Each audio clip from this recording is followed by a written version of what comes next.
धगधगत्या उन्हामध्ये पूर्ण शरीराला थंडावा मिळावा अशी आपण नाश्ता रेसिपी इथे बनवते.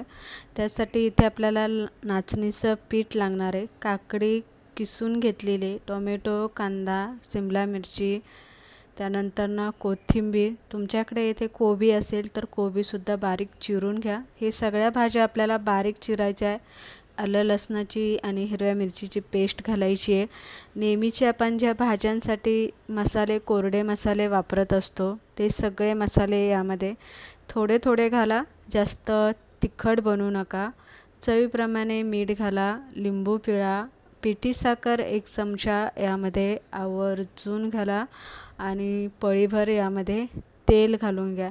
तेल यामध्ये तुम्ही नाही घातलं तरी चालेल. नंतर यामध्ये आपल्याला पिठं घालून घ्यायची. एक छोटीशी वाटी मी तांदळाचं पीठ आणि ज्वारीचं पीठ घातलेलं आहे. दोन्हीही पिठं उन्हाळ्यामध्ये आपल्या शरीराला थंडावा देत असतात. आणि त्यानंतर आपल्याला आपल्या अंदाजानुसार आपल्याला नाचणीचं पीठ यामध्ये घालून घ्यायचं आहे. आता नाचणीचं पीठ हे लालसर असतं, त्यामुळे आपलं थालीपीठसुद्धा त्याच कलरचं बनणार आहे. शरीरासाठी थंडावा देण्यासाठी नाचणी उपयुक्त असते. उन्हाळ्यात ती आवर्जून खाल्ली जाते.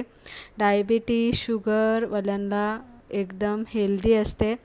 पीठ आपल्याला पाणी घालून भाकरीचं पीठ मळतो, अगदी तसंच पीठ आपल्याला इथे मळून घ्यायचं आहे. एक रुमाल पाण्यामध्ये भिजून पिळून घ्यायचा आहे आणि भाकरीच्या पिठासारखाच याचा एक छोटासा गोळा घ्यायचा आहे आणि थापून घ्यायचं आहे.